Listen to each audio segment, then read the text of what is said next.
सुप्रभात बच्चों। अब हम रहीम जी के 5वें दोहे का अर्थ समझेंगे। पहले हम दोहा पढ़ते हैं। दीर्घ दोहा अर्थ के आखर थोरे आही, ज्यो रहीम नटकुंडली सिमटी कूदी चढ़ी जाही। शब्दार्थ देखिए बच्चों। दीर्घ यानी लंबा, दीर्घ बोलते हैं ना जिसको, तो दीर्घ मीन्स लंबा। अर्थ यानी अर्थ, अर्थ यानी अर्थ। आखर, आखर यानी अक्षर। और थोरे, थोरे का शब्दार्थ होता है थोड़े। आही, आही मतलब होते हैं। नट, नट यानी कलाकार, नट का शब्दार्थ होता है कलाकार। कुंडली, कुंडली का अर्थ होता है गोल घेरा। सिमटी यानी सुकड़कर, कूदी यानी कूदना, और चढ़ी यानी निकल।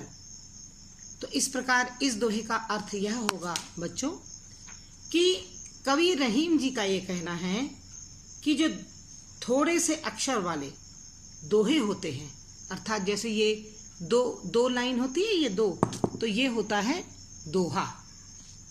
तो कवि रहीम जी का कहना है कि अत्यंत थोड़े से अक्षर वाले दोहे छंद के अंतर्गत बहुत ही गहरा अर्थ छुपा होता है।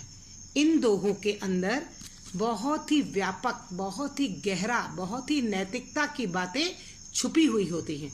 जब हम इन दोहों को पढ़ते हैं तो हमें इसके अंदर बहुत ही गूढ़ अर्थ समझ में आता है। जिस प्रकार ज्यो रहीम नट कुंडली, जिस प्रकार नट, नट यानी एक प्रकार का कलाकार होता है, और उसको वो अपने योगाभ्यास के द्वारा उसके अंदर ये क्षमता होती है बच्चों कि वह अपने शरीर को थोड़ा सिमटा लेता है। सिमटा लेना यानी थोड़ा छोटा कर लेना, तो सिमटा लेता है। तो जिस प्रकार एक कुशल नट या बाजीगर या कलाकार अपने शरीर को सिमटा करके छोटे मुंह वाली कुंडली, कुंडली यानी घेरा, छोटे मुंह वाली कुंडली के बीच से कुशलतापूर्वक निकल जाता है, ठीक उसी प्रकार एक कुशल दोहाकार, जो दोहे लिखते हैं वो दोहाकार, बहुत ही सीमित शब्दों में, बहुत ही कम शब्दों में इन दोहों के गहरे अर्थ में अपनी बातें कह डालते हैं। सीमित शब्दों के माध्यम से बहुत ही गहरी और अर्थपूर्ण बातें कह जाते हैं। अर्थात दोहा छंद जो होता है उसकी सर्वप्रमुख विशेषता होती है थोड़े शब्दों में बहुत कुछ कहना।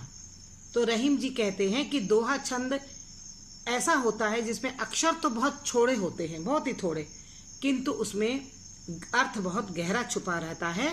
जिस प्रकार कोई नट या बाजीगर अपने शरीर को सिकोड़कर बहुत ही छोटे मुंह वाली कुंडली के बीच में से कुशलतापूर्वक निकल जाता है, इसी प्रकार कुशल दोहाकार दोहे के सीमित से शब्दों में बहुत बड़ी और गहरी बात कह डालता है।